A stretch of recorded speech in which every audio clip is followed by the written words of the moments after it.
Suzuka représente l'un des juges de paix pour différencier les bons des meilleurs, que ce soit en termes de pilote ou de machine. On a eu une course correcte en vrai, parfois un petit peu surprenante, on va pas se le cacher, surtout avec un podium qu'on n'aurait jamais pensé possible en début de saison.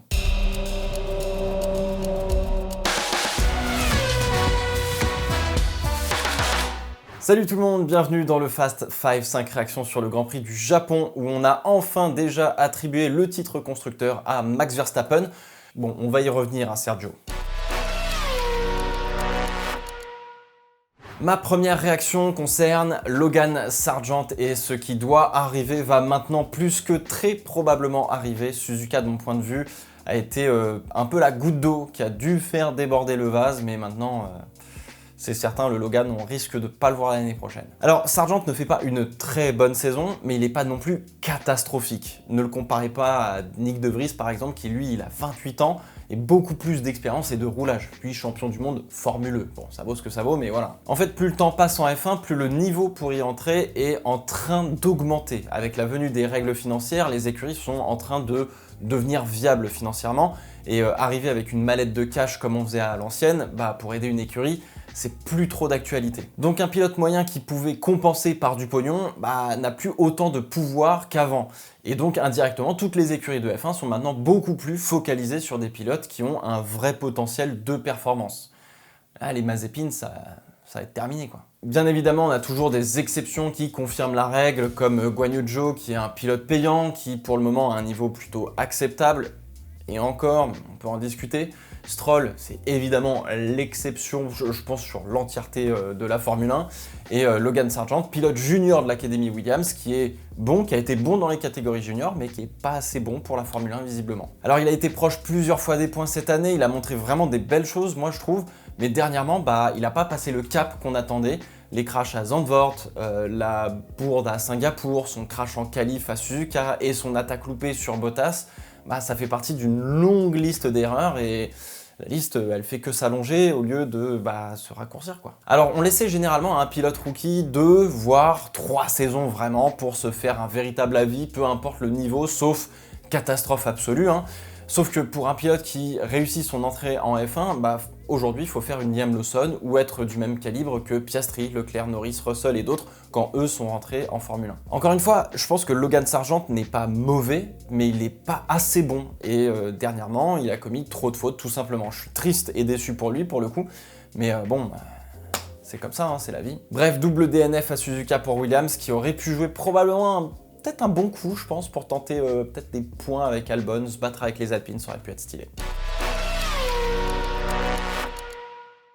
Bon allez, revenons sur le départ qui a été particulièrement chaotique pour une fois. Accrochage devant, un petit peu au milieu, probablement un petit peu derrière aussi, des crevaisons, des ailerons qui sautent, bref... Là, on a eu un peu la totale, petit florilège tout sympatoche. Alors Suzuka a toujours une largeur de piste assez exiguë, où les départs sont un peu comme en entonnoir à la Monza, donc forcément, avec les temps qu'on a aujourd'hui, ça peut vite partir en carton, et on a vite la crise du logement sur la piste. On commence par le trio avec Sainz, Perez, qui a perdu d'ailleurs un bout d'aileron avant, et Hamilton qui s'est retrouvé 2 roues dans l'herbe. Tout commence en fait par un départ un peu moyen de Leclerc et de Perez. Sainz-Hamilton sur la ligne qui était derrière s'élance plutôt fort pour le coup. Sainz va s'intercaler un petit peu au chausse-pied, comme on dit dans le jargon, entre Perez et Charles Leclerc, et Lewis Hamilton se porte au même moment gentiment à la hauteur sur la gauche de Perez. Donc on est sur un 3 puis 4 de front.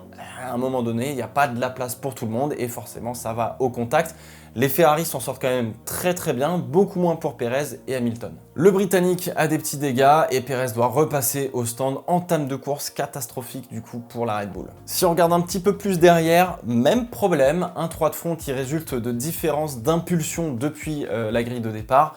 Ocon et la Williams d'Albon prennent un départ un petit peu moyen et derrière on a Bottas et même Magnussen je pense qui tentent de s'infiltrer. Bottas il s'infiltre entre les deux mais la Williams est finalement un peu dans l'angle mort de l'Alpine qui reste à peu près milieu de piste et qui va naturellement s'ouvrir un peu la trajectoire pour aborder le premier virage, plus regarder ce qui se passe devant parce qu'il y avait un petit peu de grabuge.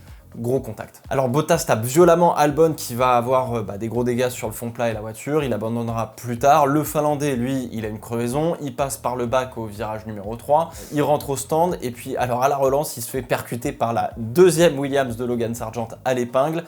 Faut que ce soit la deuxième Williams qui lui rentre dedans, bref. Après ça, game over. Alors au final, pas mal de pilotes ont eu un départ moyen et ça crée des réactions en chaîne comme ça peut arriver, mais faut aussi tenir compte de la course que les pilotes s'apprêtent à disputer.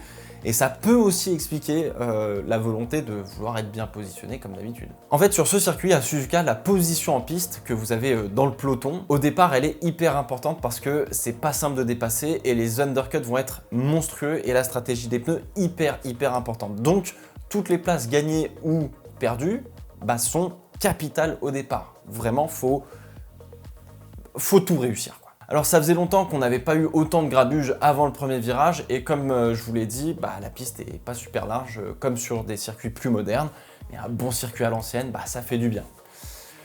Moi j'adore Suzuka, quoi qu'il arrive. Mais départ chaotique, ça fait longtemps. Troisième réaction, on va parler un petit peu d'Alpine, encore une fois. J'ai l'impression de parler tout le temps d'eux, c'est un truc de ouf. Faut dire que les autres étaient pour la plupart dans le garage après avoir ramassé des dégâts pendant la course et pendant les premiers tours. Comme la Ferrari, l'Alpine est une voiture qui fonctionne plutôt bien en course effectivement, mais qui peine de fou en qualif. Il y a un problème en qualif, il n'y a pas la perf. Et encore Ferrari, ça va mieux je trouve quand même en qualif par rapport au début de saison. Par contre, le verdict est sans appel à Suzuka. La voiture, elle est pas bonne. Ce qui est assez incroyable, c'est que l'Alpine reste assez proche de l'Aston Martin d'Alonso en rythme pur. Ça veut dire quand même que l'Alpine s'est rapprochée de l'Aston, qui était la deuxième force du plateau en début d'année. Même si là, sur cette course, la stratégie d'Aston fait que ça nerve de fou leur perf, vraiment. Leur strat est tellement cata que ça va pas. Mais malheureusement, l'écart se creuse toujours autant, si ce n'est plus avec le peloton de tête, et notamment avec McLaren par exemple. Alors P9, P10, c'est ce qui a été maximisé sur la course, ça pouvait pas faire mieux malheureusement, même si Gasly à la fin rattrapait Alonso, qui a loupé encore une fois totalement la stratégie. Mais bon, ça n'a pas suffi, il manquait pas grand chose justement, donc bon, c'est un petit peu dommage, mais l'Alpine n'est pas à la hauteur des ambitions de la marque. Bref, au propos de la P9 et de la P10 d'Esteban et de Pierre, ou vice versa. Je suppose que vous voulez une explication sur le swap de position à la toute fin de la course entre Esteban et Pierre. Bon, premièrement, les deux pilotes sont pas du tout sur la même stratégie, puisque Ocon est repassé au stand à la fin du premier tour avec une crevaison.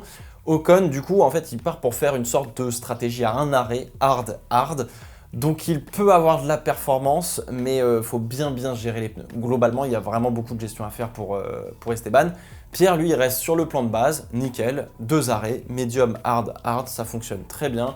C'était probablement la meilleure stratégie à faire. L'undercut est effectivement hyper puissant, on va le voir un petit peu plus tard, et Esteban va, quoi qu'il arrive, par stratégie, s'arrêter avant Pierre pour le dernier relais, et avec pas mal de tours de différence. Donc Ocon se retrouve devant Gasly, qui est en train de remonter fort au moment du dernier relais, puisque Gasly vient de passer les hards pour terminer. Pierre remonte tellement fort d'ailleurs qu'au tour 46, on demande à Esteban de laisser passer Pierre pour qu'il puisse aller chercher Alonso et essayer de prendre quelques points en plus. Ocon s'exécute, il se gare littéralement à la sortie du 130R du coup, puisque Gasly était un petit peu plus de 2 secondes derrière. Alors au moment où on demande à Esteban de laisser passer Pierre, il demande à l'équipe de confirmer si Pierre le relaissera passer s'il ne double pas Alonso. Il y a un peu de cafouillage à ce moment-là parce qu'il faut absolument que Pierre passe, on lui dit oui. Sauf qu'au même moment, on ne dit pas à Gasly que cela fait partie du deal de rendre la position à Esteban une fois que, si jamais il n'arrive pas à dépasser Fernando. Surprise totale pour Pierre quand on lui annonce dans le dernier tour que faut qu'il relaisse passer Esteban et donc du coup il passe tout le dernier tour ou les 2 derniers tours à demander si c'est une blague de mauvais goût.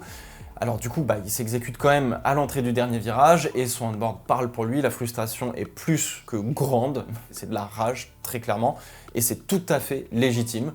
Il y a juste eu un simple problème de communication. En fait, quoi qu'il arrive, Pierre était par stratégie plus rapide qu'Esteban. Le problème qu'ils auraient eu, c'est que c'est l'ordre des positions sur la piste et si l'équipe donnait pas de consignes, ça serait battu corps et âme entre eux en piste. Derrière eux, ils étaient trop loin et tant que tu donnes pas consigne, pourquoi tu laisserais ta place à ton coéquipier, bien évidemment.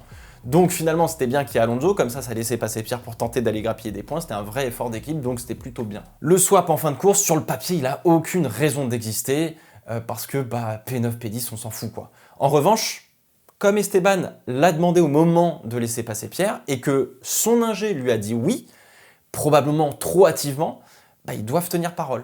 Pas la faute de Pierre ni d'Esteban, juste un problème de communication entre tout le monde. Et ça vient tâcher la très bonne course de tout le monde. Et ça, c'est vraiment dommage. Mais tu peux pas dire oui à Esteban et après la course lui dire en fait non. En fait, c'était moins grave de dire à Pierre de relaisser Esteban parce qu'il n'était pas au courant qu'il fallait le relaisser passer, plutôt que de dire à Esteban que Pierre n'allait pas le relaisser passer finalement, après lui avoir confirmé que c'était le cas. C'est juste de la gouvernance entre deux pilotes et il y a une petite couille dans le pâté comme on dit, quoi. Bon, on va continuer notre débandade malheureuse sur Sergio Pérez. Visiblement, les leçons de Singapour ne sont toujours pas rentrées. Je suis même pas énervé en fait. J'ai juste beaucoup de peine pour lui parce que, sincèrement, je pense que tout le monde sait qu'il vaut mieux que ça. Il vaut mieux que ce qu'il a fait là, il vaut mieux que Singapour, il vaut mieux que ça. Alors le dive sur la Haas de Magnussen à l'épingle, c'est la même erreur d'appréciation que Mano GP Explorer. Sauf que là, c'est un pilote professionnel avec plus de 10 ans de carrière en Formule 1 au volant de la meilleure voiture de la grille. Alors sur le contact, il casse la biellette de direction, il abandonne 1 ou 2 tours plus tard, je crois. Bref, course à oublier entre le départ et le restart.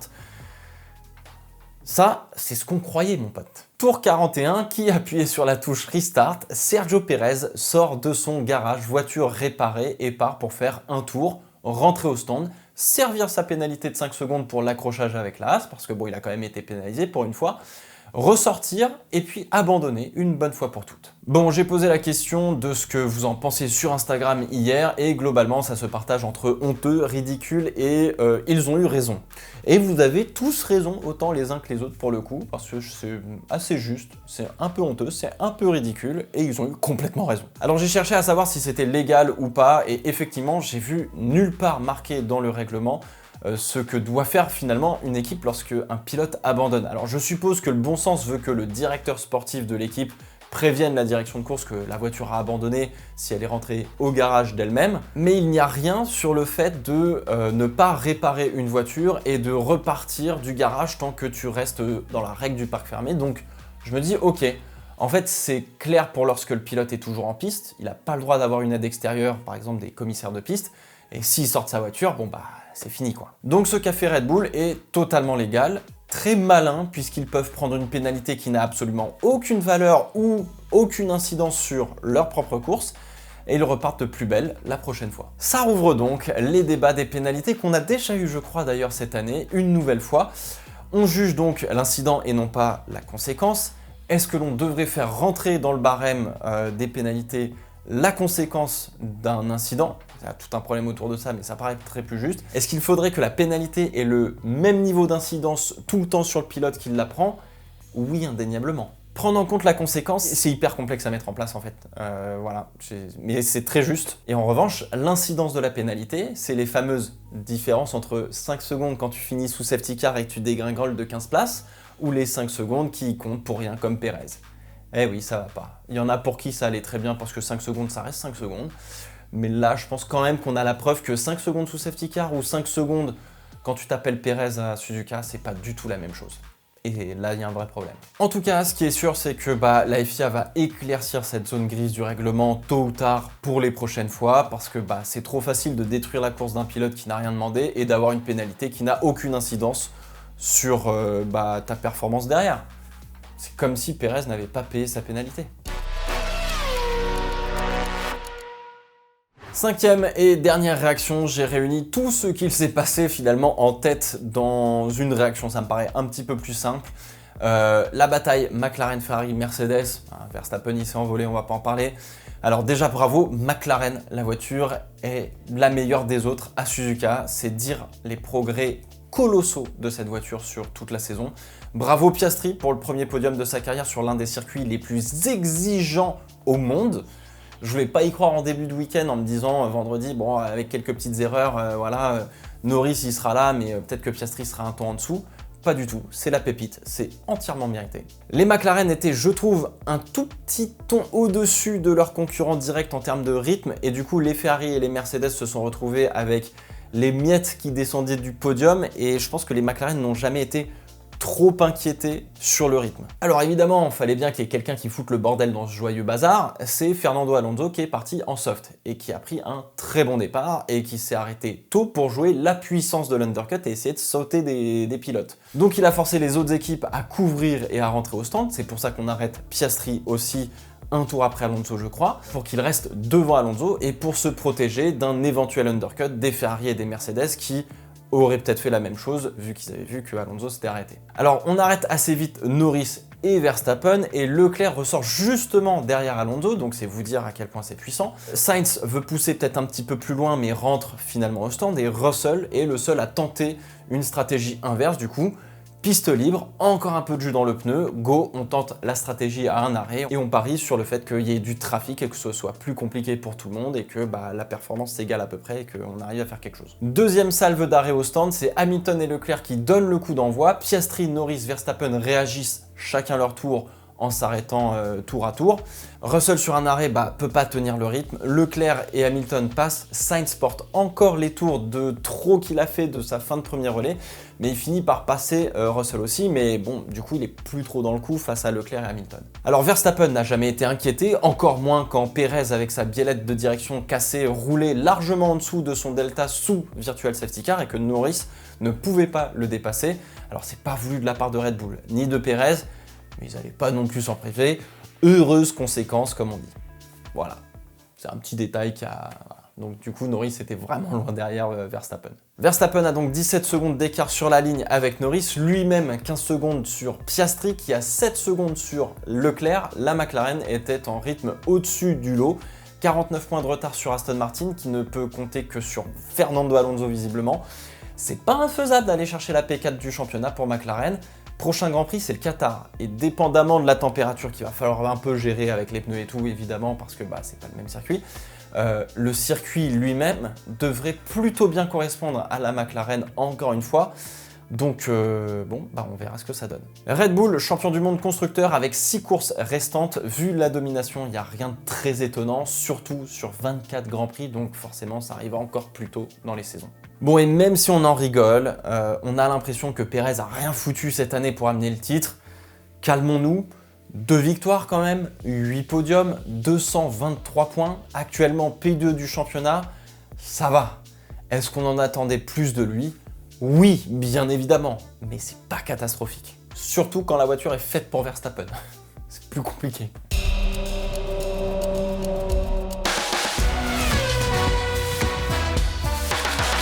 Voilà, c'est la fin de ce Fast 5, j'espère qu'il vous a plu. On se retrouve mercredi pour la vidéo dont je vous parle depuis beaucoup trop longtemps sur Alpine et faire un bilan de ce qui se passe cette année parce que il y a beaucoup de choses à dire. Et puis on se retrouve la semaine prochaine pour de nouvelles vidéos et le livre est parti en impression, donc ça va pas tarder à partir pour ceux qui l'ont commandé. Les livraisons vont arriver. Voilà. Ciao, ciao.